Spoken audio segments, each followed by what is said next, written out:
Good morning, आप देख रहे हैं सुबह पाकिस्तान। मैं हूं सलमा खान और मैं हूं हाफिज नजम साकिब। उम्मीद करता हूं आप लोग खैरियत से होंगे, जहां पर भी होंगे खुशबाश होंगे। मौसम खुशगवार हो चुका है और अभी हम यही डिस्कस कर रहे थे कि सुबह के वक्त अल सुबह सहरी के वक्त और अभी भी आते वक्त सुबह हल्की हल्की ठंड थी और गाड़ी के आपने जो है वो शीशे डाउन किए हों और अच्छे खासे जो है वो आपको ठंड महसूस हो रही थी। तो इस्लामाबाद का मौसम जो है वो बड़ा अनप्रिडिक्टेबल है, कभी भी कुछ भी दिखा सकता है और बारिश का सिलसिला आज भी हो सकता है। कल भी कहीं पर हल्की और कहीं पर तेज बारिश जो है वो जारी रही थी इस्लामाबाद में। आई डोंट नो कि पूरे मुल्क की क्या सूरत हाल है, लेकिन पूरे मुल्क में मेरा ख्याल है अभी मौसम गर्म ही है। अभी बाकी जगहों पे तो गर्मी है नजम, लेकिन हमारे मौसम के ये जो खूबसूरत से रंग अचानक से बदलते हैं ना, ये बड़ा सरप्राइजिंग होता है। आप सोचें कि आपको एक दिन बहुत गर्मी लग रही हो, आप सोएं, जब आप उठें तो उठने से पहले आपको ठंड लगना शुरू हो जाए, पता चले कि बाहर बारिश हुई है, तो वैसे आपका मूड अच्छा हो जाता है। फिर इस्लामाबाद की ब्यूटी, जिस पे हम हमेशा बात करते हैं, इतना खूबसूरत शहर, ग्रीनरी निखर जाती है, सैर सपाटे के प्रोग्राम लोगों के बन जाते हैं और ईद बस 1-2 दिन रह गए हैं। प्रोबेबली एक रोजा मजीद या 2 रोजे मजीद रह गए और उसके बाद जब ईद आएगी तो सोचे अच्छे मौसम से लोग कैसे लुत्फ। मैं ये कहना चाह रहा था कि जब रमजान मुबारक का आगाज था तब भी मौसम बहुत खुशगवार हो गया, दरमियान में भी मौसम ने खुश रखा सबको और अभी भी एंड पर भी मौसम अच्छा है और ईद का भी मौसम अगर इसी तरीके से अच्छा हो जाए तो ईद का मजा दोबारा। अभी ये बारिशों का अच्छा हैवी स्पेल है, वैसे मैंने यही सुना है कि अभी बारिशें होंगी। हैवी स्पेल है तो इसमें दुआ भी करनी चाहिए कि अल्लाह पाक जो है इस अब्र रहमत को जहमत किसी के लिए भी ना बनाए। गंदम की कटाई का भी मौसम है, तो इसमें अल्लाह ताला उन लोगों को फायदा पहुंचाए इस बारिश से, क्योंकि इस वक्त में बारिश जो है वो ज्यादा उन इलाकों में अच्छी नहीं है जहाँ पे फसलें काश्त हुई है, तो अल्लाह ताला उनके लिए आसानियां पैदा करे। आमीन आमीन आमीन। जिस तरीके से हम लोग जिक्र कर रहे हैं कि बारिश जिस तरीके से मौसम आपका अच्छा कर देती है, वैसे ही आपके मुल्क जब तरक्की कर रहा हो और मुल्क के किसी भी शोबे में तरक्की हो रही हो तो आपको खुशी होती है अगर आप एक ट्रू पैट्रियोटिक स्पिरिट रखते हैं अपने अंदर। इसी तरीके से हमारे पास ये खबर है कि Pakistan kidney and liver institute जो है, research institute, yes, transplant centre, उसने एक अपना संग मील अबूर किया है और वो ये है कि कामयाब रोबोटिक सर्जरी उसका आगाज कर दिया गया है, जो किसी भी पब्लिक सेक्टर की तिब के मैदान में ये पहली तारीखी कदम है और ये Pakistan kidney and liver institute and research centre में पहली बार रोबोटिक सर्जरी कामयाबी की गई है। और सर्जरी एक रेडिकल नेफ्रेक्टोमी थी और इसके अलावा एक मरीजा सर्जरी के चंद घंटों में घर जाने के काबिल भी हो गई हैं। Very nice, very nice. ये बड़ी ही अपनी तर्ज की मुनफरिद खबर है। Kidney and liver transplant centre में रोबोटिक सर्जरी जो की गई है, दैट मीन्स कि अब मैन पावर रिप्लेस होने जा रही है आने वाले वक्त में। और रोबोटिक सर्जरी से एक और फ़ायदा क्या होगा, देखिए एक हॉस्पिटल की कैपेसिटी नजम कितनी होती है, बहुत सारे मरीज क्यू में लगे होते हैं ना, ह्यूमनली पॉसिबल नहीं होता बहुत सारी सर्जरीज एक दिन में परफॉर्म करना। चंद एक सर्जरीज हो सकती हैं, जितने डॉक्टर्स अवेलेबल होते हैं, जितना स्टाफ होता है, और फिर 1 बाय 1 सबका टर्न आता जाता है। लेकिन रोबोटिक सर्जरी का मतलब ये है कि अब मैन पावर कम लगेगी, वक्त की भी बचत होगी और लोगों का ज्यादा से ज्यादा फायदा होगा। और दूसरी तरफ अगर हम लोग ये देखें कि मैं ये सोच रहा था कि जो खातून जिनकी सर्जरी हुई है, क्या उनको ये मालूम था कि इनकी रोबोटिक सर्जरी होने वाली है? अच्छा, अगर ये मालूम होता भी तो कैसे, कितना बड़ा उनका दिल है कि वैसे ये जो सर्जरी है इसकी सुपरविजन ऑफ कोर्स हो रही होती है। अगर रोबोट परफॉर्म कर रहा है तो दैट मींस कि उसके ऊपर चेक रखा गया है किसी भी किस्म की इनकन्वीनियंस को अवॉइड करने के लिए, जो कि एक अच्छी चीज़ है कि वक्त और वसाइल कम खर्च होंगे, लेकिन सर्जरी फिर भी माशाल्लाह इसी तरह से कामयाब होगी जैसे कि ये हुई है। ये तो बहुत अच्छी खबर है। लेकिन एक खबर ऐसी भी है जो हमने कल शेयर की थी, नजम, हमने बताया था कि अन्नपूर्णा सर की है हमारी बहुत अच्छी स्पोर्ट्स एथलीट शहरोज और नायला ने। तो हुआ क्या कि मौसम खराब हो गया था, इस्लामाबाद में मौसम खराब है, तो वहाँ पे भी हम यही कह रहे थे प्रोग्राम शुरू होने से पहले कि नजर लग गई उन दोनों को, अल्लाह ताला उनको अपने हिफ्ज़ ओमान में रखे। माशाल्लाह रेस्क्यू कर लिया गया है उनको बहुत टाइमली। और हुआ क्या कि पाकिस्तानी को पैमाओं समेत 5 क्लाइंबर्स को हेलीकॉप्टर से बेस कैंप वापस पहुंचाया गया, क्योंकि मौसम खराब हो जाता है जब ऐसे इलाके में, तो ज़ाहिर है बर्फ़ का एक तूफान आता है, तो उसमें सर्वाइव करना, अपने आप को बचाना बड़ा मुश्किल होता है। 8091 मीटर बुलंद चोटी है अन्नपूर्णा, जिसको उन्होंने सर किया था और फिर मौसम खराब हुआ तो फंस गए थे ज़ाहिर है वहाँ पे नायला कियानी और शहरोज काशिफ। उसके बाद टीम ने उनको बर वक्त रेस्क्यू किया, उनको बेस कैंप पहुंचाया। अल्लाह ताला उनको इसी तरह कामयाबियां अता करता रहे और उनको सलामत रखे और हिफाजत की दुआ भी करते रहना चाहिए, क्योंकि ज़ाहिर है जब ये इस तरह के एडवेंचर स्पोर्ट्स में नाम बना रहे होते हैं तो अल्टीमेटली पाकिस्तान का नाम रोशन कर रहे होते हैं। बहुत अच्छी खबर होती है जब हमें मिलती है ये खबर कि हमारा पाकिस्तानी कोई भी सितारा, चाहे स्पोर्ट्स की दुनिया से ताल्लुक़ रखता हो या किसी और इंडस्ट्री से ताल्लुक़ रखता हो, वो दुनिया में पाकिस्तान का नाम रोशन कर रहा है। Exactly. अब मैं आपको खबर देता हूँ अतालवी साइंसदानों से मुताल्लिक, जिन्होंने एक ऐसी बैटरी का प्रोटोटाइप तैयार किया है जिसको इंसान खा भी सकते हैं। Very nice. और ये बड़ी हैरानकुन खबर थी, लेकिन इसकी डिटेल कुछ इस तरह है कि इटालियन इंस्टीट्यूट ऑफ टेक्नोलॉजी के डॉक्टर मारियो कैरोनी ने एन इंसानी जिस्म और खुलियात में जारी हयाती केमियाई रद्द अमल पर काम करने वाली बैटरी तैयार की है। इस बैटरी के ये प्रोटोटाइप जो तैयार किया गया है, ये दोनों अज्जा कई फलों और पौधों में पाए जाते हैं। फिर इसमें बिजली के बहाव को बेहतर बनाने के लिए भी चारकोल मिक्स किया गया है। तजर्बाती तौर पर 0.65 वोल्ट की बैटरी बनाई गई है और ये चार्ज होने के 12 मिनट तक काम कर सकती है। अगरचे ये ज़्यादा तवानाई नहीं रखती, लेकिन इसका ये प्रोटोटाइप है, अगेन जो मेंशन किया गया था। तो डॉक्टर मारियो जो है, उनका ये कहना है कि ये सेहत को बिल्कुल भी डैमेज नहीं करेगी और इंसान की किसी भी किस्म के जिस्म को नुकसान नहीं होगा, लेकिन ये एक जिद्दत की तरफ नया कदम होगा। और जिद्दत की तरफ ये वाकई में एक नया कदम है कि एक ऐसी बैटरी तैयार की जा सकती है जो इंसान के अंदर ही स्टोर हो सकेगी और उसको किसी भी तरीके से आप यूज़ कर सकते हैं। डेफिनेटली इंसान ने तो यूज़ नहीं करना ना, इंसान ने अपने लिए तो यूज़ नहीं करना, किसी टेक्नोलॉजी को ही बैटरी को तवानाई देने के लिए इस्तेमाल करना है, तो वो एक अच्छा कारआमद ये सिलसिला होगा। वेरी नाइस, जबरदस्त। अच्छा नजम, मुझे गुरेला को बर्थडे विश करना है। हैप्पी बर्थडे टू फेटो, और उसका नाम फेटो है। मैं उसको बिल्कुल भी मोटे होने की वजह से ऐसे नहीं कह रही, क्योंकि बॉडी शेमिंग जो है ना वो बिल्कुल भी अलाउड नहीं है, चाहे इंसानों के लिए हो, गुरिल्लास के लिए हो। ये जो गुरिल्ला है जिसको हमने भी बर्थडे विश किया है, फेटो, इसकी जनाब उम्र हो गई है 66 साल। मतलब एक इंसान जितनी उम्र इस गुरिल्ला की भी है, और 66 बरस का होने पे इसकी सालगिरह मनाई गई है। और जर्मनी में ये मौजूद है गुरिल्ला, और फलों की दावत उड़ाई है जनाब गुरिल्ला साहब ने। बड़े मज़े किए हैं, उनको मुख्तलिफ तरह के फल दिए गए थे कि आप 66 बरस के हो गए हैं, खाएं पिए मौज करें। अंगूर, तरबूज नहीं बल्कि स्ट्रॉबेरीज, ब्लूबेरीज, बहुत सारे फ्रूट्स थे। ये देख रहे हैं ना, नजर आ रहा है ना हमें ये खाने पीने, और सही मशगूल है जो है खाने पीने में। He is enjoying literally. और इसी तरीके से ऐसे वैसे बहुत कम होते हैं गोरिल्ला कि इतने या कोई भी जानवर जो इतना लंबा सरवाइव कर सके। वेल, जब तक रहे तब तक खुश रहे, उसकी केयर होनी चाहिए और उसको इसी तरीके से हर साल अपनी बर्थडे मनाने का हक है। और ऐसे फ्रूट्स भी मिलते रहे, स्ट्रॉबेरीज और पता नहीं क्या क्या। अब मैं आपको एक ऐसी बिल्ली से मिलवाने लगा हूँ जिनको कहा जाता है कि 2 चेहरों वाली बिल्ली, और ये इनका नाम है जी फ्रैंक एंड लियो। 15 बरस की हो चुकी हैं और गिनेस बुक का वर्ल्ड रिकॉर्ड इसी वजह से इन्होंने मेंशन किया है अपना। ये देखिए बिल्ली के आप चेहरा देखें, वो देखें, वेरी नाइस, वेरी नाइस। ये स्क्रीन के ऊपर जो हमारी नजर आ रहा है कितना यूनिक किस्म का है, और इसने हैरानकुन तौर पर ये एक ऐसी बिल्ली है जो 15 साल और 87 दिन जिंदा रहकर अपने रिकॉर्ड ये बना चुकी है और गिनेस बुक का वर्ल्ड रिकॉर्ड में नाम भी दर्ज है। लेकिन ये इतने ज़्यादा उम्रों वाले जानवरों की खबरें हमें मिलती हैं ना, तो बड़ी मोटिवेशन मिलती है। मुझे लगता है कि ये गुरिल्ला, ये वाली बिल्ली, ये हेल्दी डाइट खाते होंगे, ये एक्सरसाइज करते होंगे, और बाकी हेल्दी डाइट नहीं खाते होंगे। मुझे ऐसा लगता है कि हम इंसानों में जैसे होता है ना कि जो अच्छी खुराक लेते हैं, जो एक्सरसाइज करते हैं, उनकी उम्र लंबी होती है, तो ये भी ऐसे ही करते होंगे, अच्छी डाइट लेते होंगे, छलांगे वगैरह ज़्यादा लगाते होंगे, इनकी एक्सरसाइज हो जाती होगी, तो इनकी उम्र लंबी होती है। अच्छा, ये तो हम फॉर एंटरटेनमेंट कुछ ना कुछ शेयर करते रहते हैं, लेकिन क्योंकि रमज़ान अब ख़त्म होने वाला है, हमारा मेहमान जाने वाला है। भाई रमज़ान मेहमान है, हम इस पे प्रोग्राम भी करते रहे कि आपने इसकी खातिर तवाज़ो ऐसे करनी है जैसे किसी मेहमान की जाती है। तो अब मेहमान की रुखसती के दिन करीब आ चुके हैं, गालिबन 1 या 2 दिन हार्डली रह गए हैं। तो इसके साथ साथ क्या होता है कि हमारी ईद की जो तैयारियां होती हैं वो भी जोर पकड़ने लग जाती है। दर्जी को कपड़े दिए हुए हैं, किसी ने अगर अभी अनस्टिच सूट ले लिया तो दर्जी कपड़े नहीं लेगा, फिर चूड़ियां बच्चों की, मेहंदियां, ये सारी चीजें, फिर मैचिंग खुद से बैग, और बड़ी चीजें फरमाइशें बहुत ज्यादा होती हैं। बच्चों की पोनियां भी मैचिंग होनी चाहिए। आजकल मैचिंग का भी बड़ा ट्रेंड है, जब से ये लोगों को थोड़ा सा फैशन का पता चला है, थोड़ा सा लोगों को बनाओ सिंगार के बारे में ज्यादा इल्म आने लगा है, तो उसके बाद से हर चीज मैचिंग चाहिए होती है, कुछ ना कुछ कॉम्बिनेशन चाहिए होता है, उसके लिए मार्केट्स के चक्कर लगते रहते हैं। तो जो तैयारियां चल रही हैं उस पे जनाब ख्वाजा मोहम्मद कलीम ने एक रिपोर्ट बनाई है, खास तौर पे दर्जियों का जिक्र है इसमें। देखिए, ईद के मौका पर नया लिबास पहनना हर किसी की फितरी ख्वाहिश है। इस ख्वाहिश की तकमील के लिए अक्सर शहरियों ने नए कपड़े सिलवा लिए हैं। इसके बावजूद कुछ ऐसे हैं जो अभी तक ईद का जोड़ा नहीं सिलवा सके।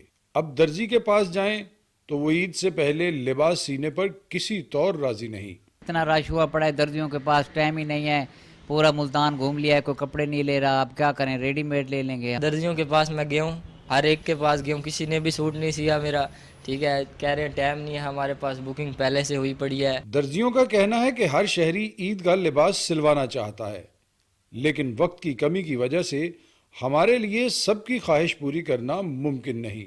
हर कस्टमर को जल्दी है, हर बंदा कह रहा है हमें दें हमें दें। कपड़ों का बहुत ज़्यादा रश है, लाइट भी बहुत ज़्यादा जा रही है, जिसकी वजह से काम हमारे से बहुत कम हो रहा है। गर्मियों के भी है सीज़न, ईद के भी दिन करीब हैं, तो हर बंदा यही कह रहा है हमें ईद से पहले दे दें। ईद की वजह से इसीलिए जो है ना हमने ईद की बुकिंग ही बंद कर दी है। दर्जियों के इनकार के हाथों मजबूर शहरियों के पास इसके सिवा चारा नहीं कि वो सिले सिलाए कपड़े खरीदें और ईद के दिन पहन लें। ख्वाजा कलीम, पाकिस्तान टेलीविजन न्यूज़, मुल्क। सही बात है। अब दर्जी भी बेचारे क्या करें कि जल्दी आया करें ना, ये तो सबको पता है कि आखिर में इस तरह की सूरत हाल होती है। तो दर्जी के नखरे बिल्कुल इतने हो जाते हैं इन दिनों में जैसे कसाई के होते हैं। मैं बिल्कुल दर्जियों के साथ हूँ। अब भाई जाहिर बात है, दर्जी क्या करेंगे, कितनी देर काम करते हैं वो बेचारे दर्जी, सही बात है। अच्छा, कोयटा का आप रुख करते हैं, आपने ईद का सिलसिला छेड़ ही दिया तो ईद की एक और बात करती हैं। वैसे तो कहा जाता है कि खवातीन पूरा साल ही शॉपिंग करती रहती हैं, इसमें कोई शक नहीं। हाँ, तो और करनी भी चाहिए। लेकिन दूसरी तरफ हम लोग देखते हैं कि ईद का जब सिलसिला शुरू होता है तो सिर्फ अपनी शॉपिंग नहीं, अपने घर वालों के लिए भी, और कुछ ऐसी खवातीन भी होती हैं जो होम डेकोर की तरफ भी जाती हैं, बच्चों की शॉपिंग, बहुत कुछ होता है। तो मेरे पास कोयटा से रिपोर्ट है जो जुलेखा खान ने तैयार की है, देखते हैं। ईद उल फितर में तो कुछ ही वक्त बाकी है, लेकिन खवातीन की शॉपिंग के लिए ये वक्त भी कम है। कोयटा के किसी भी बाजार या शॉपिंग मॉल चले जाएं, खवातीन या तो रेडीमेड गारमेंट की दुकानों पे नजर आएंगी या सैंडल शॉप्स, और अगर यहाँ भी ना मिले तो कॉस्मेटिक और ज्वेलरी की आउटलेट्स पर पाई जाएंगी।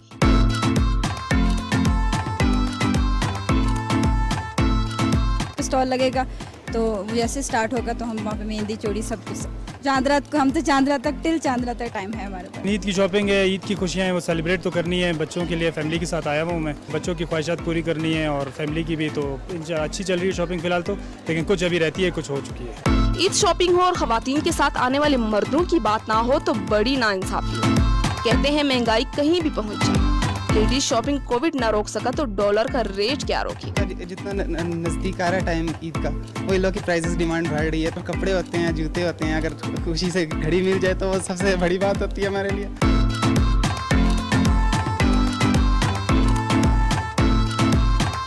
ईद शॉपिंग का तो अभी आगाज है, चूड़ियों और मेहंदी का मरहला तो अभी बाकी है। Zulekha Khan, PTV news, Quetta. जुलेखा खान ने कोयटा की हमें सैर करा दी, उधर कैसी शॉपिंग चल रही है। लेकिन हम दर्जियों का भी जिक्र कर रहे थे, शॉपिंग का भी एक चीज़ का बड़ा गहरा ताल्लुक होता है इन सारी चीज़ों से, तैयारियों से, वो होती है हमारी बिजली। और इस्लामाबाद में जो power supply company, electric supply company IESCO, that is very important, क्योंकि अटक से जेहलम तक 35 लाख ऐसे सार्फिन हैं जिनको इससे बिजली फराहम की जाती है। इसी हवाले से एक रिपोर्ट है, आपको दिखाते हैं। इस्लामाबाद इलेक्ट्रिक सप्लाई कंपनी आइस्को को बेहतरीन कस्टमर सर्विसेज, बेहतरीन रिकवरी और कम लाइन लॉसेस की बुनियाद पर पाकिस्तान के पावर सेक्टर में एक नुमाया मकाम हासिल है। आइस्को 6 ऑपरेशन सर्कल पर मुश्तमिल है और अटक से लेकर जेहलम तक तकरीबन 35 लाख से ज्यादा सार्फिन को बिजली से मुताल्लिका सर्विसेज फराहम कर रही है। आइस्को की बेहतरीन सर्विसेज, मुस्तहकम डिस्ट्रीब्यूशन सिस्टम, मेहनती और अपनी मिसाल आपके हामिल अफसरान व अमले का एतराफ आइस्को के सार्फिन भी करते हैं। हमेशा की तरह इस बार भी अपने मुअज़्ज़िज़ सार्फिन को माह रमजान के मुक़द्दस महीने में बिजली की बिलातातुल फराहमी और सार्फिन की बिजली से मुतल्लिका इनफरादी शिकायत के बरवक्त अज़ाले को 100% यकीनी बनाया जा रहा है। Chief executive officer IESCO doctor Mohammad Amjad Khan और chief engineer operations Mohammad Aslam Khan की बराह रास्त निगरानी में इस्लामाबाद में मरकजी कंट्रोल रूम से आइस्को के 116 ग्रिड स्टेशन और 1300 से जायद 11 केवी फीडर और सार्फिन की शिकायत के बरवक्त अज़ाले की बराह रास्त मॉनिटरिंग जारी है। मरकजी कंट्रोल रूम में सीनियर अफसरान स्टाफ के हमरा 24 घंटे मौजूद रहते हैं और सेंटर्स में भी आइस्को स्टाफ सार्फिन की सहूलत के लिए हर वक्त अलर्ट रहता है। Chief executive IESCO doctor Mohammad Amjad Khan ने कहा कि रमजान के महीने में 24 घंटे बिजली की कंटिन्यूटी बरकरार रखने के लिए हमारा सारा स्टाफ अपर लेवल से लेकर लोअर लेवल तक 24 घंटे काम कर रहा है। हमारे कंप्लेंट सेंटर्स में सारा स्टाफ मौजूद होता है 24 घंटे शिफ्टों में, और वो ये सारे मसाइल हल कर रहे हैं। इस वक्त उनकी डेडिकेशन की वजह से, उनकी अच्छी कारकर्दगी की वजह से मैं आपको ये यकीन दहानी करा रहा हूँ कि इंशाल्लाह आइंदा इससे भी बेहतर कारकर्दगी होगी। और इस वक्त भी पावर सेक्टर में आईएसको जो है ना वो सबसे बेस्ट कंपनी कंसिडर की जा रही है। हमारे सारे ऑफिसर्स इंक्लूडिंग मी 24 घंटे अवेलेबल हैं, चाहे दिन हो, रात हो, सेरी हो, राफ्ता हो। उन्होंने मजीद कहा कि हम अपनी इस कारकर्दगी के म्यार को जारी रखेंगे क्योंकि सार्फिन को म्यारी सर्विसेज की फराहमी ही हमारी अव्वली तरजीह है। डेफिनेटली जी, आईएसको बहुत अच्छा काम कर रही है और पूरे इस्लामाबाद को जिस तरीके से और जो एरिया डिफाइन किया गया है उसको बहुत अच्छे तरीके से मैनेज किया जा रहा है। नासा के हवाले से हम आपको बताते हैं खबर कि नासा की जेम्स वेब टेलीस्कोप, जो हमारा फेवरेट टॉपिक भी है ज़रा खलाई दुनिया का, तो दूर दराज तकरीबन 2 कहकशाओं का दिलचस्प मंजर इसको अक्सबंद किया गया है। आप लोगों की टीवी स्क्रीन्स पर ये सामने आएगा अभी। और उसके हवाले से आपको ये बताते हैं कि ज़मीन से ज़्यादा दूर नहीं, सिर्फ और सिर्फ 25 करोड़ लाइट ईयर्स, सिर्फ और सिर्फ हाँ, सिर्फ और सिर्फ 25 करोड़ नूरी साल के फासले पर ये देखा गया है। और झुरमट में मौजूद दरअसल ये 2 खुमदार कहकशाएँ जो हैं वो मिली हैं। और ये एक इलेक्ट्रोमैग्नेटिक रोशनी भी दिखाई जा रही है इसमें, जिसमें 10 खरब सूरज से निकलने वाली रोशनियों से ज़्यादा है ये 10 खरब सूरज। और इसके मुकाबले में हमारी मिल्की वे कहकशां की रोशनी 10 अरब सूरज की रोशनी के बराबर है। वेरी नाइस, बहुत डिफरेंट खबर थी ये और बड़ा खूबसूरत ये नज़ारा है। ऐसी खबरें सुन के मैं तो परेशान, हैरान, पता नहीं क्या क्या हो जाता है ना। हम सोचने लग जाते हैं कि इतनी सारी कहकशाएं एक्सप्लोर हो रही हैं, पता नहीं और इस कायनात में क्या कुछ मौजूद है। लेकिन आपको पता है कि सूरज ग्रहण भी होने वाला है, लेकिन ये जिस सूरज ग्रहण की मैं बात कर रही हूँ ये पाकिस्तान में नजर नहीं आएगा। इसकी मुनफरिद बात ये है कि यहाँ पे रहने वाले लोग इसको नहीं देख सकते, लेकिन जिन जगहों पर नजर आएगा उनके बारे में मैं आपको बता देती हूँ। जुज़वी तौर पर होगा कहीं कहीं पे जनूब और मशरकी एशिया में इसका मुशाहिदा किया जा सकेगा। इसके अलावा ऑस्ट्रेलिया, पैसिफिक, बहरे हिंद और अंटार्कटिका में भी जुज़वी सूरज ग्रहण देखा जाएगा। और महकमा मौसमियात ने यह बताया कि 20 अप्रैल को होगा ये ग्रहण और हमारे टाइम के मुताबिक इसका आगाज़ होगा सुबह 6:34 पर और मुकम्मल ग्रहण जो लगेगा वो 7:37 का वक्त होगा और 9:17 पर सूरज ग्रहण उरूज पर होगा, जबकि सूरज ग्रहण का इख्तिताम 11:59 पे होगा। ख़ास ख्याल ये रखना होता है लोगों ने जो इसका बराह रास्त मुशाहिदा करते हैं कि डायरेक्टली इंटरेक्ट नहीं करना होता सूरज के साथ।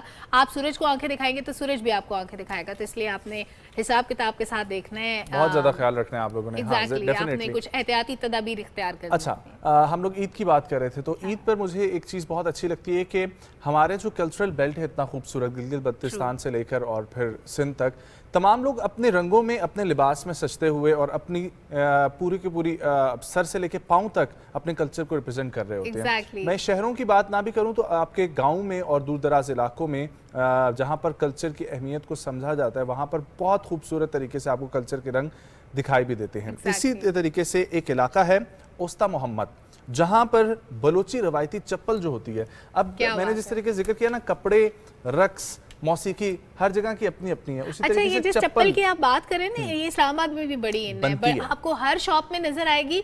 और अगर वो ओरिजिनली जो वहाँ की बनी थी वो ना भी हो तो एटलीस्ट आपको मिलता जुलता डिजाइन जरूर, आपको प्रोटोटाइप जरूर प्रोटोटाइप जरूर मिलेगा। लेकिन ये बलोची चप्पल जो है ये बहुत ही खूबसूरत होती है, इस पर बड़ी मेहनत होती है और इसकी बलोची सैंडल्स भी इसको कहा जाता है और अब मांग में काफ़ी इजाफा हो रहा है। इसी बारे से हमारे पास रिपोर्ट है जी मिस्री खान बुगटी की।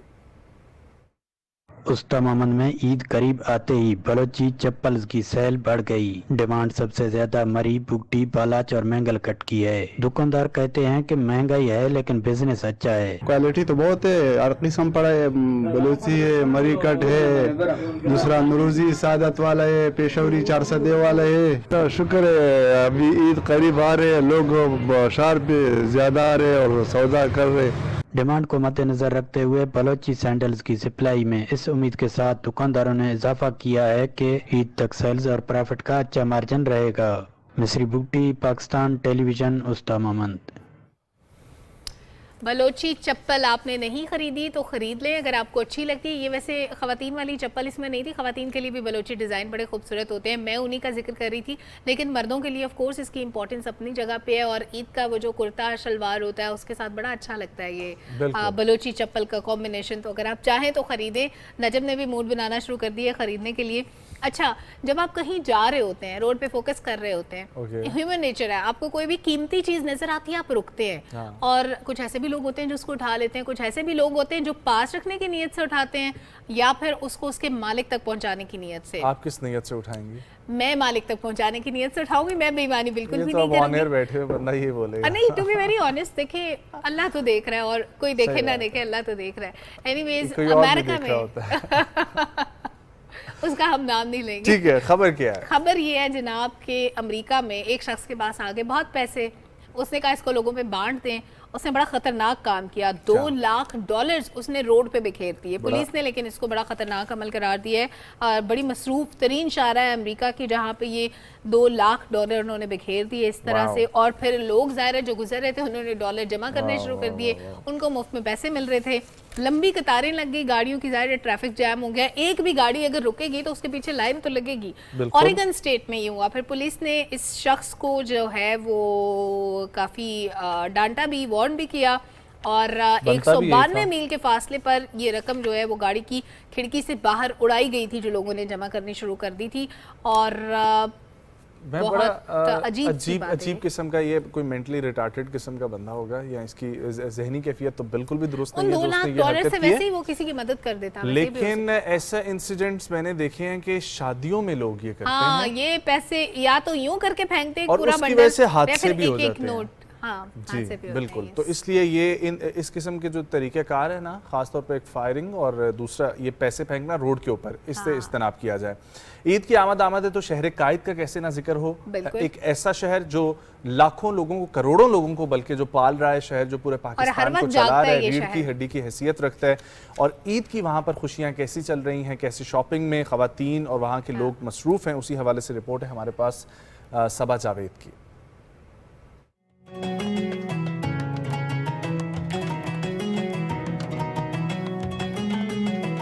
शहर के मुख्तलिफ बाजारों की रौनकें बहाल होने लगी हैं और हर शख्स ईद की तैयारियों में मसरूफ है। खवातीन की बड़ी तादाद मलबूसात, जूते, मैचिंग के दुपट्टे, मेहंदी, ज्वेलरी और चूड़ियों की खरीदारी के लिए बाजार का रुख कर रही हैं और खवातीन के साथ साथ बच्चे बड़े सभी खरीदारी में मसरूफ हैं। ईद की तैयारियां तो आपको पता है एंड वक्त तक चलती रहती हैं, तो चूड़ियां, ज्वेलरी ये सब चीज़ें रह गई हैं, तो वो बस बच्चों की वो पूरी करवाने के लिए निकले हुए। ईद की शॉपिंग हमारी हो चुकी है ऑलमोस्ट, लेकिन अब बस मैचिंग्स वगैरह के लिए हम आए हैं। अभी चूड़ियाँ वगैरह रहती है मम्मा की और कुछ सामान जैसे रहता है सिस्टर के रहता है, भाई वगैरह के कपड़े रहते हैं, तो बस अब शॉपिंग चल ही रही है। शॉपिंग अभी कंप्लीट नहीं हुई है और एंड तक अभी चलती रहेगी। अभी चूड़ियाँ लेनी है, ज्वेलरी लेनी है, ये छोटे छोटे काम चांद रात तक चलेंगे। खवातीन का कहना था कि मैचिंग की चप्पल और चूड़ियों के बगैर तो हमारी ईद नामुकम्मल लगती है और असल ईद तो बच्चों की होती है। इनकी जितनी भी तैयारियां कर ली जाएं, कुछ ना कुछ रह ही जाता है। हम लोग ने कपड़े लिए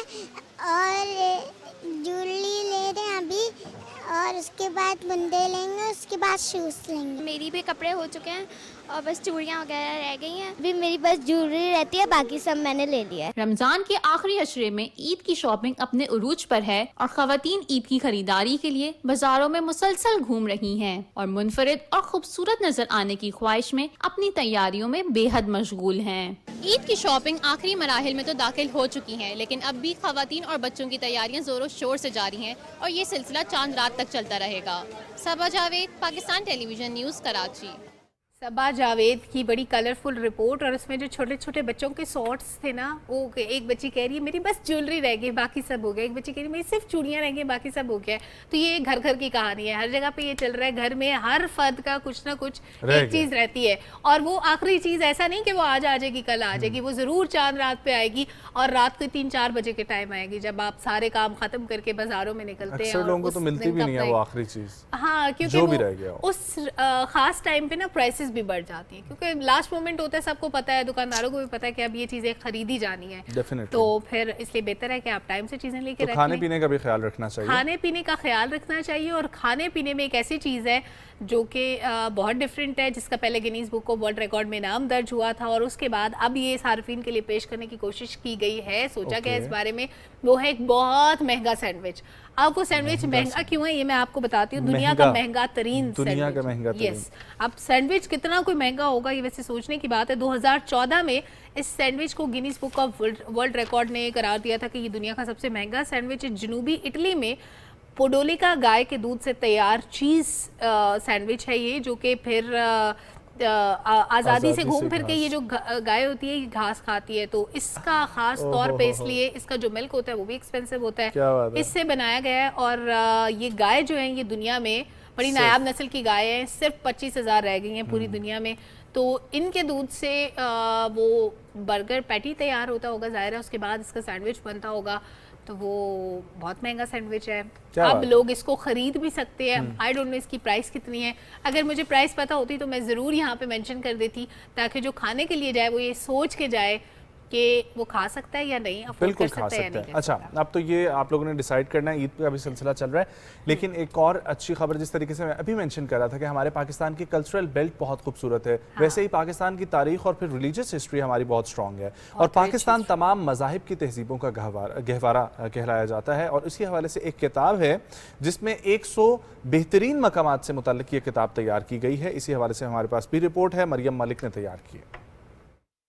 पाकिस्तान हिंदू कौंसिल के ज़ेर एहतमाम आलमी सकाफती विरसे के दिन की मुनासबत से इस्लामाबाद में तकरीब का इनेकाद किया गया। पाकिस्तान में अक़लियतों के विरसे की हैसियत रखने वाले मकामात के तस्वीरी मुकाबले में नुमाया कारकर्दगी दिखाने वालों में इनामात तकसीम किए गए। तकरीब के दौरान अक़लियतों से मुतल्लिका 100 बेहतरीन मकामात पर किताब की रौनुमाई भी की गई। तकरीब से खिताब में वफाकी वज़ीर तालीम राना तनवीर का कहना था कि आईने पाकिस्तान के मुताबिक अक़लियतों को मज़हबी आज़ादी और यकसा हकूक देना रियासत की जिम्मेदारी है। हुकूमत पाकिस्तान, आईन पाकिस्तान सभी मिनॉरिटीज़ के लिए बिल्कुल एक ख़ास सोच रखते हैं। मेरी वजारत के तहत हमने 7 मजहबी अक़लियतों के लिए एक अलहदा निसाब तैयार किया है। इस्लाम की हकीकी रूह को मद्देनज़र रखते हुए हमने इस बात को भी यकीनी बनाया है कि निसाब में नफ़रत अंगेज़ मवाद ना हो।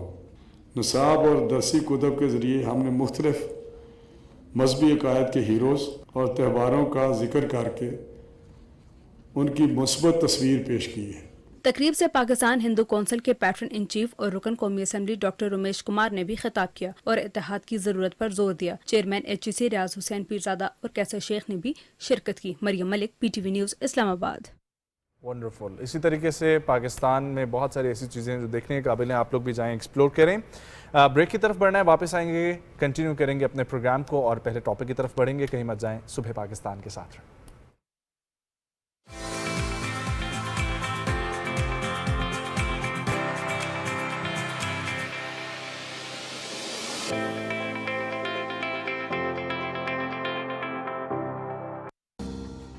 क्या आप जानते हैं कि आपकी गाड़ी की हाइलाइट्स या HID लाइट्स दूसरे मुसाफिरों के लिए दौरान ड्राइविंग तकलीफ का सबब बन सकती हैं। बराह करम दौरान ड्राइविंग लाइट स्लो रखें ताकि दूसरे मुसाफिरों को आसानी रहे।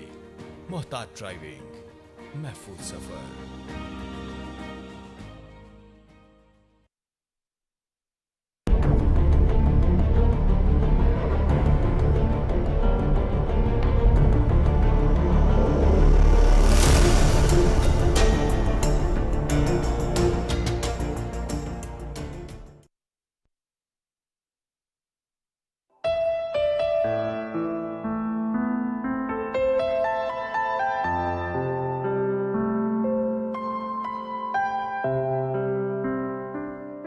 निगाहे इश्क़ मस्ती में वही अव्वल, वही आखिर, वही कुरान, वही फुरकान, वही यासीन, वही त्वाहा।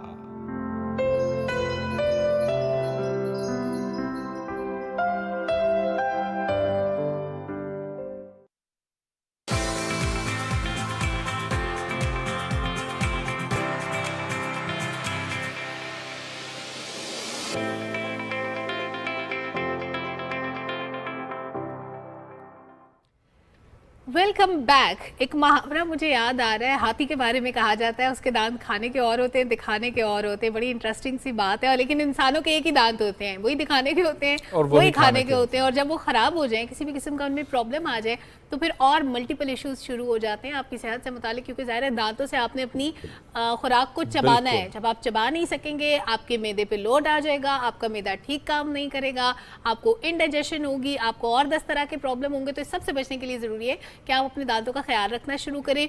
अगर आपके दांतों में कीड़ा लग रहा है, अगर आपके दांतों का रंग ठीक नहीं है, पीले दांत हो गए हैं, कॉफ़ी बहुत पीते हैं आप, चाय बहुत पीते हैं आप, या इवन अगर आपके दांत कोई रिमूव हो चुके हैं, आपने उनकी जगह नए दांत लगवाने, इन सारी चीज़ों का नॉलेज होना बहुत ज़रूरी है।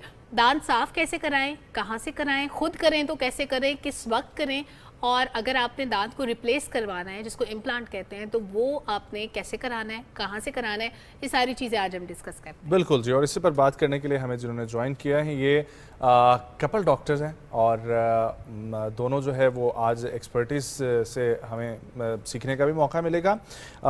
एक हैं इम्प्लांटोलॉजिस्ट और दूसरे हैं एंडोडेंटिस्ट। हमारे साथ मौजूद हैं डॉक्टर नौरीन अख्तर साहिबा और उनके साथ तशरीफ़ रखते हैं डॉक्टर अहमद अरसलान साहब। अस्सलाम वालेकुम। Good morning, thank you for coming. बहुत शुक्रिया, कैसे हैं आप लोग? सर अल्हम्दुलिल्लाह, thank you for having us over. अरे नहीं, thank you for coming. Doctor साहब आपसे स्टार्ट करूंगा। आपकी फील्ड जो है, आप ही ऑफ द रिकॉर्ड मेंशन कर रहे थे कि बहुत कम लोग पाकिस्तान में क्वालिफाइड इम्प्लांटोलॉजिस्ट हैं। सो थोड़ा सा इसके बारे में बताएं, ये इम्प्लांटेशन का प्रोसेस क्या होता है? सर जिस तरह वो बहन ने मेंशन किया कि अगर आपका कोई दांत रिमूव करना पड़ जाए या दांत ख़राब हो जाए, या जिस तरह बूढ़े लोग होते हैं तो उनमें परमानेंट दांत लगाने का तरीका ये होता है कि आर्टिफिशियल टाइटेनियम की रूट्स आपकी हड्डी के अंदर लगा दी जाती हैं, उसके ऊपर क्राउन लगा दिया जाता है जिसको इम्प्लांट्स कहते हैं। ये एक बड़ा नया प्रोसीजर है। इससे इसके फ़ायदे ये होते हैं कि ये आपके नेचुरल टूथ की तरह ये काम करता है। ठीक है, अच्छा इसका एक प्रोसेस होता है पूरा जिसको फॉलो करना पड़ता है, मैं उसकी तरफ आऊँगी। मैं चाहती हूँ डॉक्टर नौरीन से पूछूं कि ये दांतों की सफाई बड़ा इंपॉर्टेंट काम होता है, कितनी बार करनी चाहिए, कब कब करनी चाहिए और किस एज से करनी चाहिए? ये आपने बहुत अच्छा सवाल पूछा है, और ये है कि दांतों की सफाई आपको दिन में 2 दफ़ा लाजमी करनी है। आपको नॉर्मली हम क्या करते हैं कि हम सुबह उठ के नाश्ते से पहले ब्रश करके नाश्ता करके ऑफिस चले जाते हैं। ऐसा नहीं करना आपने रात को सोने से पहले लाजमी दांत ब्रश करने हैं और डेंटल फ्लॉस। उसके अलावा फिर आपने जब सुबह नाश्ता करना है, अब जब आप रात को दांत साफ करके सोए होंगे तो सुबह आप सिर्फ कुली करके आप नाश्ता कर सकते हैं, और नाश्ते के बाद आप 10-15 मिनट के बाद आप ब्रश करके फिर आप अपने स्कूल कॉलेज ऑफिस जाएँ। ये इसके अलावा अगर आप दिन में कुछ खाते हैं, ऑफिस में कुछ स्नैक्स वगैरह लेते हैं, तो एक कुली लाजमी कर लें, रिंस लाजमी कर लें, ताकि एक जो लेयर आपके दांतों पे जमी रहेगी है वो ना रहे। ठीक है, इससे आपके दांतों में कैविटीज। तो डॉक्टर साहब कोई खास तौर पर कोई टाइम डिफरेंस आता है ड्यूरिंग रमज़ान? सर बिल्कुल सर, वो रमज़ान में हमें आइडियली ये करना चाहिए, और मैं वही डॉक्टर साहबा की बात को आगे लेके जाना चाहूँगा कि हमें खाने के बाद ब्रश कर लेना चाहिए, क्योंकि फिर ये वाला क्वेश्चन भी हमारा ख़त्म हो जाएगा कि ड्यूरिंग रमज़ान हमारे मुंह से खुशबू आ रही, क्या टूथपेस्ट इस्तेमाल करनी नहीं करनी। अगर हम सुबह सहरी के बाद और अफ्तारी के बाद हम अगर ब्रश कर लेंगे तो हमें ये सारी प्रॉब्लम्स नहीं आएंगी। फिर इसके अलावा बिलखुसूस हमें इस चीज़ पर भी फोकस करना चाहिए कि हम अपनी ज़ुबान को भी साफ़ करें, ना सिर्फ दांतों को साफ़ करें। That's very important. अच्छा डॉक्टर साहब, आप अभी इम्प्लांट की बात हो रही थी, इम्प्लांट के लिए पहले एक स्क्रू फिक्स किया जाता है, फिर दांत लगाया जाता है, ये सारा प्रोसीजर कितने अरसे का होता है? बिल्कुल बहन बिल्कुल, वो हम अल्लाह ताला की बनाई हुई चीज़ को रेप्लिकेट करते हैं, तो उसमें रूट पोर्शन होता है और क्राउन पोर्शन होता है। जो रूट पोर्शन है बहन उसको स्क्रू कहते हैं। लेट्स अज्यूम अगर आज किसी का हमने इसको करने के मुख्तलिफ तरीके होते हैं। हम इस तरह भी कर सकते हैं कि किसी का पहले से दांत निकला हुआ है वहाँ पे इम्प्लांट लगाएं, या इमीडिएटली दांत निकालें और वहाँ पे हम इम्प्लांट लगा लें। लेट्स अज्यूम आज अगर हमने इम्प्लांट लगाया है तो उसके ऑलमोस्ट 3 महीने बाद आप ऊपर क्राउन लगा सकते हैं। ओके, 3 महीने का टाइम आपने उसको देना हो। जी बिल्कुल, ठीक है। तो डॉक्टर साहब, जब हम लोग देखते हैं कि बूढ़े लोगों के बहुत सारे मसले मसाइल होते हैं, तो रमज़ान में उनकी डेंटल केयर और फिर ये दांत में दर्द और ख़ास तौर पर RCT, ये क्या होता है?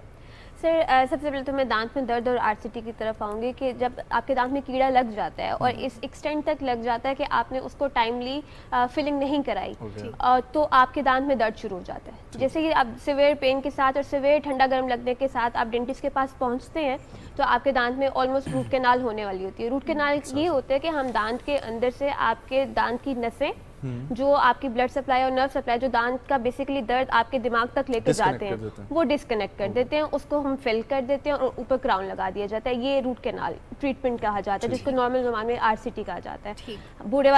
बूढ़े पेशेंट्स की तरफ आते हैं कि रमज़ान में उनकी हेल्थ के लिए क्या है कि नॉर्मली फास्टिंग आवर्स वैसे भी ज़्यादा हैं, तो बूढ़ों लोगों में अगर वो डेंचर्स पहनते हैं तो उनमें सलाइवेशन की वजह से डिहाइड्रेशन के चांसेस ज़्यादा होते हैं। तो उनकी डेंचर केयर के हम बारे में बोलेंगे कि एक तो वो जो है अपनी जो नॉन फास्टिंग आवर्स हैं उनमें अपनी डाइट का ख्याल रखें, अपनी हाइड्रेशन का ख्याल रखें, और इसके अलावा रात को सोने से पहले अपने जो डेंचर्स हैं वो लाजमी पानी में सोख करके सोएं, उनको भिगो के रात को पहन के ना सोएं।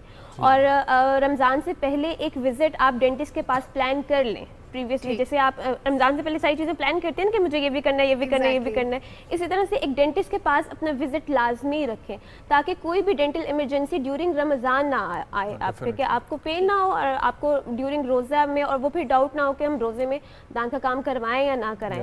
तो कोशिश करें ऐसी नौबत ही ना आए, पहले ही आप जो है आप एक दफ़ा जो है ना, और नॉर्मली भी हम कहते हैं कि हर 6 माह बाद या हर 1 साल में एक दफ़ा डेंटिस्ट के पास लाजमी जाएं।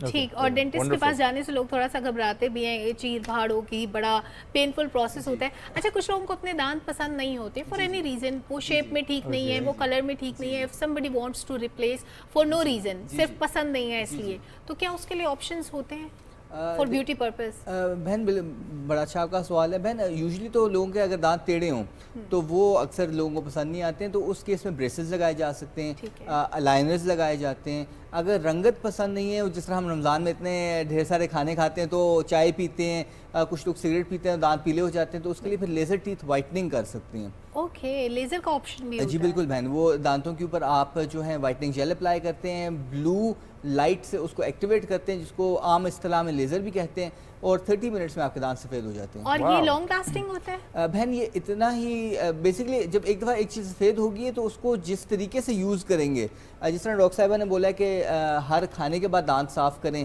तो जितना अच्छे तरीके से साफ़ रखेंगे, जितनी कम चाय पियेंगे, जितना पान छालियाँ गुटखा कम इस्तेमाल करेंगे, तो उतना ज़्यादा लॉन्ग लास्टिंग है। और इसी तरीके से जब आपने जिक्र किया, उन्होंने कहा था कीड़ा लगने का, तो ये कीड़ा लगता ही क्यों है? सर बिल्कुल सर, ये बड़ा अच्छा आपका सवाल है। सर दांतों में कीड़ा इस तरह लगता है कि हम जब ब्रश नहीं करते तो हमारे दांतों में खाना लगा रह जाता है, तो वो बैक्टीरिया के साथ एसिड प्रोड्यूस करता है और दांतों के अंदर कैविटी बन जाती है। वो कैविटी काले रंग की नजर आती है, तो हम फिर पाकिस्तान में उसको कीड़ा कहते हैं, बाहर के मुल्क में उसको केरीज कहते हैं। असल में वो कीड़ा नहीं होता, असल में वो इनफैक्ट कीड़ा नहीं है। बच्चों में ये इस वजह से हो जाता है कि बच्चों को रात को हम दूध की बोतल पिला के सुला देते हैं। आपने देखा कुछ छोटे बच्चों एग्जैक्टली मीठा भी होता है, पूरी रात वो दूध लगा रहता है, सामने वाले सारे दांत उनके वो खराब हो जाते हैं, बेबी बॉटल कैरीज हो जाती हैं। इसको भी अवॉइड किया जा सकता है कि आखिरी बोतल उनको हम पिलाएं पानी की, ठीक है, और उनका जैसे ही पहला दांत निकलना शुरू हो जाए तो उस वक्त से हम उनके दांत साफ करने शुरू कर दें। लेकिन छोटे बच्चों के दांतों की वैसे डॉक्टर साहब इसलिए भी केयर नहीं होती, कहते हैं कि इनके तो दांत गिर ही जाने हैं, नए आ ही जाने हैं, तो जाने दें जैसे चल रहे हैं। बिल्कुल सब पेरेंट्स जितने भी पेशेंट्स लेके आते हैं हमारे पास, छोटे 3 से लेके 8 साल के बच्चे, उनका ये होता है कि डॉक्टर साहब दूध के दांत हैं, इनका क्या ही हम ख्याल रखें। जब हम उनको कहते हैं कि आपने इनको ब्रश नहीं कराया, तो आपके जो दूध के दांत हैं वो आपके 10 से 11 साल तक आपके साथ रहते हैं।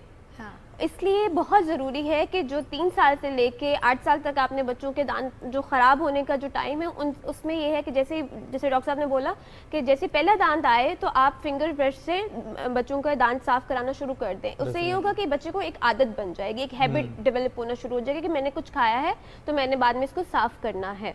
ठीक, तो उसमें दूध के बाद जो उन्होंने कहा कि उसके बाद भी साफ़ करें, और हर खाने के बाद बच्चों के और उनके सामने आप ना मॉडलिंग करें। बच्चे आजकल आपको देख के सीखते हैं, तो जैसे आप उनके सामने अगर ब्रश करेंगे, आप नाइट टाइम रूटीन ये बनाएंगे कि सोने से पहले एक स्टेप है कि जिसमें आपने वॉशरूम जाना है, हाथ मुंह धोने हैं और ब्रश करना है, तो उसमें जो है वो बहुत बच्चे ही सीखते हैं, बहुत और बहुत शौक से भी करते हैं। अच्छा, फ्लेवर टूथब्रश कुछ ऐसी ना मिथ्स भी हैं, ठीक है, जिनके बारे में बात करना ज़रूरी है कि दांत निकलवाने से या कोई नज़र पे फ़र्क पड़ता है, और दूसरी चीज़ ये एक और है कि आपके ना स्केलिंग के प्रोसेस से भी आपके दांत घिस जाते हैं। सर तो ऐसा कुछ है? सर स्केलिंग पहले स्केलिंग पे आ जाते हैं। सर स्केलिंग प्रोसेस से आपके दांत घिसते नहीं हैं। वो होता तो है, देखिए फील तो हर किसी को होता है। सर बिल्कुल बिल्कुल। उसके बाद अगर अच्छे से पॉलिश कर लिया जाए ना, तो आपको बेसिकली स्केलिंग के बाद सेंसिटिविटी महसूस होती है, जिसकी वजह से हमें लगता है कि हमारे दांत घिस गए। सेंसिटिविटी इस वजह से होती है कि हम डेंटिस्ट के पास जाते हैं 30-40 साल की उम्र में पहली दफ़ा, और वो कैलकुलस अपना नुकसान कर चुकी होती है, आपकी गम रिसेशन हो चुकी होती है। फिर हम जाके ऑब्वियसली अगर हम स्केलिंग कराएंगे तो जिधर गम्स को होना चाहिए वो नहीं है वहाँ पे, कैलकुलस भी रिमूव हो गया, फिर ठंडा गर्म लगता है। तो इसीलिए अगर हम हर 6 महीने बाद डेंटिस्ट को चेक करा लें ना, तो अगर मसला आने से पहले ही ठीक हो जाए तो ये पहला इंटरेक्शन पेनफुल नहीं होगा। तो अगर हर 6 महीने बाद कोई बंदा चाहता है तो उसकी स्केलिंग होती है? सर नहीं, लाजमी नहीं है। अच्छा। जिस तरह हमारे ज़रूरत हो तो, अगर ज़रूरत हो, ऑफ कोर्स, जिस तरह हमारे क्लिनिक में आप आए वो एमकोलियन डेंटल केयर, वो रावलपिंडी में, तो वहाँ पे ये होता है कि हमने बड़ी बड़ी टीवी स्क्रीन्स लगाई हुई है जिसके ऊपर इंट्राओरल कैमरा से आपको तमाम दांत दिखा दिए जाते हैं। अगर ज़रूरत नज़र आती है तो पिन पॉइंटेडली उस जगह को साफ़ कर दिया जाता है। अगर नहीं ज़रूरत होती तो फिर वो आपको बता देते हैं, आप ब्रशिंग को इस तरीके से इस पे फोकस करें। लेकिन जनरली डॉक्टर साहब, डेंटिस्ट बड़े महंगे होते हैं और जब भी कोई उनके पास जाता है वो अपनी मर्जी के 3-4 ट्रीटमेंट्स ज़रूर देते हैं। एक ये भी रीज़न है कि लोग जाने से घबराते हैं। अब ये कैसे पता चलेगा कि जो डॉक्टर ने कहा है वो काम ज़रूरी है या नहीं है? देखिए, ये जो पाकिस्तान में ना बहुत बड़ी मिसकंसेप्शन है कि डेंटिस्ट महंगे होते हैं। डेंटिस्ट महंगे नहीं होते, गफलत महंगी होती है। गफलत आपको जो है वो महंगाई में लेके आती है। अगर मसला शुरू होने से पहले ही डायग्नोज हो जाए और उसका ट्रीटमेंट बता दिया जाए तो वो आपको, आपकी जेब पे इतना भारी नहीं होगा। जबकि आप बिल्कुल दांत खराब हो गया है, खत्म हो गया है, उसकी एक्सट्रैक्शन के बाद इम्प्लांट लगाना पड़ रहा है तो वो तो आपको 1 लाख की डज लगेगी। अच्छा, इम्प्लांट भी हर किसी के लिए होता है? इम्प्लांट ऑलमोस्ट आपका हर बंदे के लिए लग सकता है, लेकिन उसमें बस ये होता है कि 18 साल की उम्र से बड़े लोगों में लगता है, क्योंकि 18 साल तक हमारी वो बोन की ग्रोथ हो चुकी होती है। दूसरा ये है कि स्मोकर्स में आइडली वो उनको कहते हैं कि प्लीज़ सिगरेट ना पिएं। कैंसर पेशेंट्स में नहीं लगता। बाकी डायबिटिक पेशेंट्स में अगर कंट्रोल डायबिटीज है तो बिल्कुल लग सकता है। जहाँ तक बहन की बात है, बहन ने मेंशन किया कि हमें किस तरह पता लगेगा कि डेंटिस्ट जो कह रहा है वो ठीक कह रहा है। तो जिस तरह मैंने मेंशन किया था, इंट्राओरल कैमरास, आजकल तो टेक्नोलॉजी बड़ी आगे होगी है, एक्सरेज पे भी नजर आ जाता है, इंट्राओरल कैमरास में भी नजर आ जाता है। बाकी फैसला आपने करना है। बाकी फैसला आपने। एक छोटी सी चीज जाते जाते, बच्चे टूथपेस्ट खाते हैं, क्या ये हार्मफुल होता है? बच्चे अगर एडल्ट वाली टूथपेस्ट खाते हैं, और लेकिन नॉर्मली तो हम पी साइज टूथपेस्ट देते हैं ना उनको। मोस्टली ये बहुत अच्छा क्वेश्चन किया कि पेरेंट्स इसलिए भी बच्चों को टूथपेस्ट नहीं कराते कि ये खा जाता है। तो ये अगर वो पूरी टूथपेस्ट खा गया है, आपको नहीं पता चला तो वो खतरे की बात है। लेकिन अगर आपने बिल्कुल पी साइज 1 मटर के दाने के बराबर आपने उसको टूथब्रश पे टूथपेस्ट लगा के दिया और उसमें वो थोड़ी सी खा गया है तो इसमें कोई मसले की बात नहीं है। और इसके अलावा बच्चों की अलग से टूथपेस्ट आती है जिनमें फ्लोराइड कम होता है, तो अगर वो खा भी जाते हैं तो उसमें कोई मसले की बात नहीं है, लेकिन कंट्रोल्ड क्वांटिटी में। Thank you so much doctor Naureen, thank you so much doctor Ahmed for coming. बहुत अच्छा लगा आप लोगों से बात करके। अपना ख्याल रखें, ओरल हेल्थ जो है वो बहुत ज़रूरी है। न्यूज़ ब्रेक की तरफ पढ़ना है, वापस आएंगे, रमज़ान मुबारक के टॉपिक की तरफ आएंगे, हमारे साथ रहें।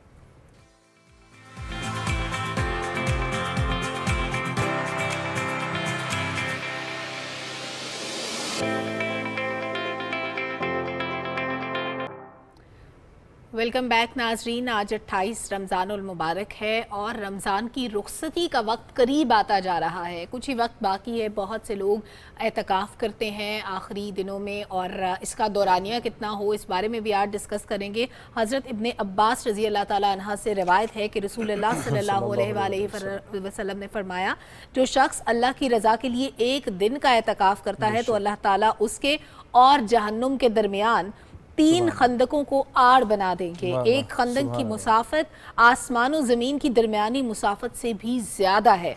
और एक दिन के एतकाफ़ की ये फजीलत है। तो रमज़ानुल मुबारक के आखिरी अशरे की अगर बात करें तो इसके एतकाफ़ की फजीलत क्या होगी। खुशकिस्मत हैं वो लोग जो रमज़ान की मुबारक घड़ियों में एतकाफ़ करते हैं और फजीलतें हासिल करते हैं, रहमतें समेटते हैं।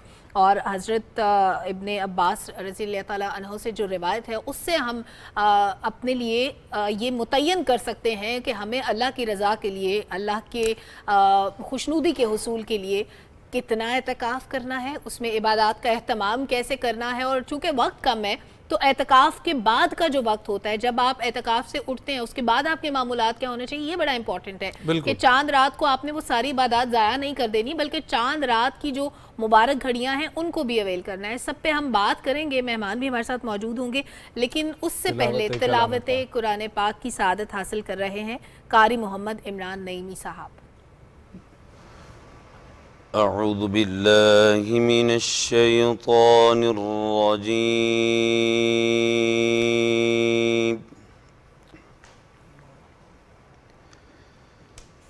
बिस्मिल्लाहिर रहमानिर रहीम।